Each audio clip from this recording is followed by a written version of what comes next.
चुनावी बॉन्ड को लेकर रोज नए नए खुलासे हो रहे हैं और हर बार निशाने पर बीजेपी आ रही है। चुनावी बॉन्ड प्रक्रिया तो पहले दिन से सवालों में थी। बीजेपी को छोड़कर अधिकांश दल इसका विरोध कर रहे थे और जब सुप्रीम कोर्ट ने इसे असंवैधानिक बताया और पूरा डेटा सार्वजनिक करने को कहा, तभी से बीजेपी परेशान थी। और अब जो खुलासे हुए हैं उसके बाद सवाल उठ रहे हैं कि क्या बीजेपी के राष्ट्रीय अध्यक्ष जेपी नड्डा को गिरफ्तार किया जाएगा। आपने तो सवाल भी उठा दिए हैं, यहां तो मनी ट्रेल भी सामने है, फिर ईडी को किसका इंतजार है। तो नड्डा की गिरफ्तारी की उठती मांग को लेकर आज अपनी स्पेशल रिपोर्ट में करेंगे हम बात। नमस्कार, मैं आराधना। तो शुरू करते हैं स्पेशल रिपोर्ट। ईडी ने दिल्ली के सीएम अरविंद केजरीवाल को गिरफ्तार कर लिया है। ईडी दिल्ली की आबकारी नीति में हुए कथित घोटाले में केजरीवाल को मास्टरमाइंड बता रही है। तो आपने ईडी और बीजेपी दोनों पर सवाल उठा दिए हैं। दिल्ली सरकार में मंत्री आतिशी ने दावा किया है कि केजरीवाल के खिलाफ ईडी के पास कोई सबूत नहीं है। इस मामले में एक सवाल लगातार उठ रहा है कि पैसे का रास्ता कहां है, शराब कारोबारी ने किसे और कहां भुगतान किया। ईडी मनी ट्रेल को स्थापित नहीं कर पाई है, सिर्फ बयान के आधार पर गिरफ्तारी हुई है। सुप्रीम कोर्ट ने एक ही सवाल पूछा कि मनी ट्रेल कहां है। अरविंद केजरीवाल की गिरफ्तारी शरत रेड्डी के ही बयान पर आधारित है, जिसे दिल्ली के कथित शराब घोटाले में सरकारी गवाह बनाया गया है। शरत रेड्डी अरबिंदो फार्मा के एमडी हैं। वो एपीएल हेल्थकेयर जैसी फार्मा कंपनियां भी चलाते हैं।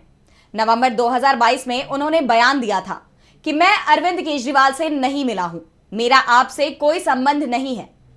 इस बयान के दूसरे दिन ही उन्हें गिरफ्तार कर लिया जाता है, जेल भेज दिया जाता है और जमानत तब मिल पाती है जब वो अपना बयान बदल देते हैं।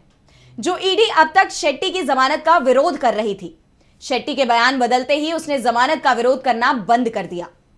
कहीं कोई मनी ट्रेल नहीं मिली, सिर्फ एक बयान है और बयान पर केजरीवाल की गिरफ्तारी हो जाती है। जबकि गिरफ्तारी तो बीजेपी के अध्यक्ष जेपी नड्डा की होनी चाहिए, क्योंकि शेट्टी की कंपनी से बीजेपी ने जमकर चंदा लिया है। ईडी को जांच करनी चाहिए और बीजेपी के अध्यक्ष को गिरफ्तार करना चाहिए। आतिशी ने चुनावी चंदे से जुड़ा दस्तावेज दिखाते हुए कहा कि शरत रेड्डी ने बीजेपी को इलेक्टोरल बॉन्ड के जरिए 4.5 करोड़ रुपए दिए। इंडो फार्मा, एपीएल हेल्थकेयर के मालिक रेड्डी ने चुनावी बॉन्ड के रूप में बीजेपी को पैसे दिए और जब शेट्टी को गिरफ्तार किया जाता है तो वो बीजेपी को देने वाले चंदे को बढ़ा देते हैं। रेड्डी की कंपनियों ने इसके बाद 55 करोड़ रुपए का चुनावी चंदा दिया। मनी ट्रेल का पता चला, सारा पैसा चुनावी बॉन्ड के रूप में बीजेपी के खातों में गया और इसके सबूत सामने आ चुके हैं। बीजेपी को आरोपी बनाया जाना चाहिए। ईडी को चाहिए कि जेपी नड्डा को गिरफ्तार करे। चुनावी चंदे के रूप में 4.5 करोड़ रुपए और 55 करोड़ रुपए रेड्डी द्वारा भुगतान किए गए हैं। ईडी की नजर में जो एक्साइज पॉलिसी मामले में बड़े आरोपी हैं। आपने कहा कि सुप्रीम कोर्ट इलेक्टोरल बॉन्ड को असंवैधानिक बता चुका है, सब कुछ सामने है। अब सवाल उठ रहे हैं कि क्या जेपी नड्डा के खिलाफ ईडी कार्रवाई करेगी।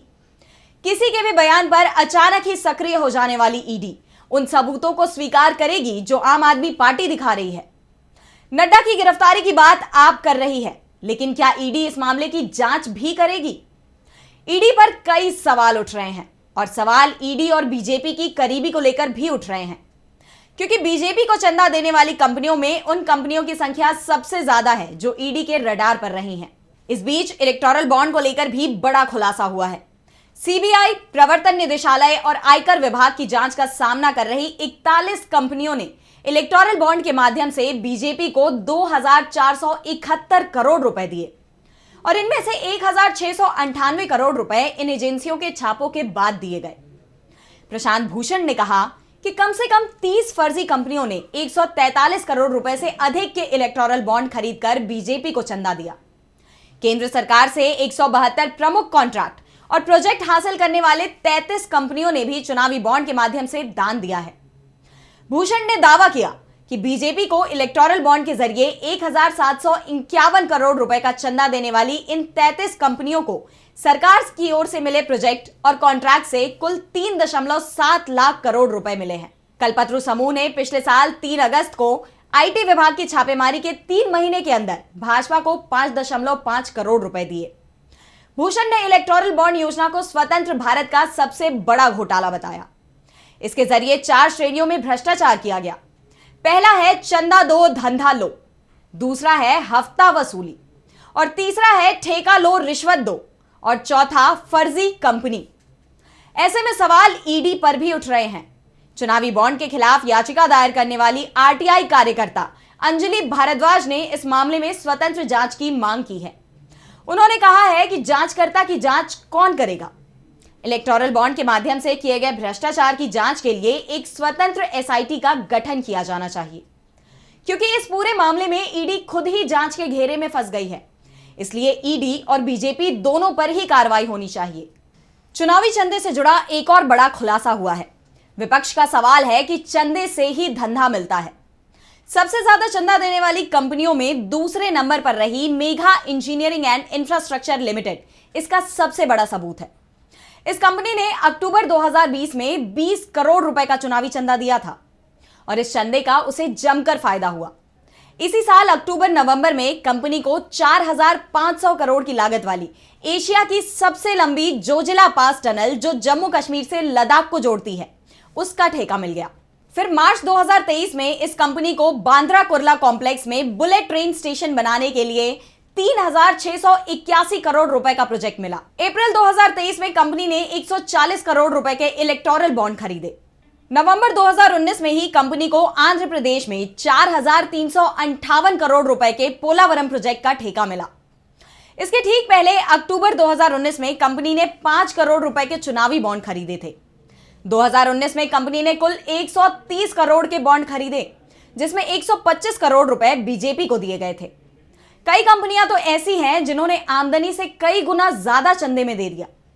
सबसे ज्यादा 1,368 करोड़ रुपए चुनावी चंदा देने वाली फ्यूचर गेमिंग का शुद्ध मुनाफा 2020 से 2024 के बीच महज 215 करोड़ रुपए था। सवाल यह उठ रहे हैं कि क्या ईडी इसकी जांच करेगी? आईटी विभाग पता करेगा कि पैसा कहां से आया। Quick supply chain private limited ने 2023 में अपनी कमाई 22 करोड़ रुपए बताई, लेकिन चुनावी चंदा दिया 410 करोड़ रुपए का।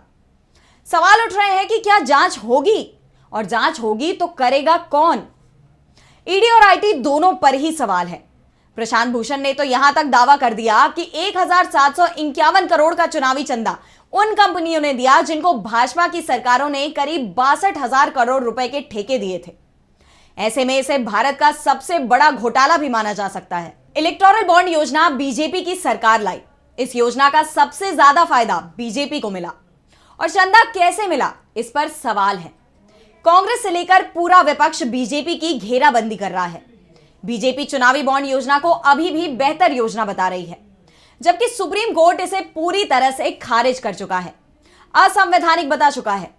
ऐसे में विपक्ष के हमले का जवाब बीजेपी को देना ही पड़ेगा।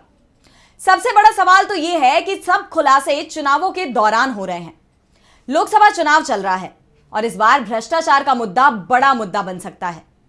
एक तरफ ईडी विपक्ष के नेताओं की गिरफ्तारी कर रही है, तो दूसरी तरफ विपक्ष सवाल कर रहा है कि भ्रष्टाचार के आरोप के घेरे में सत्ताधारी दल यानी बीजेपी के नेता भी हैं।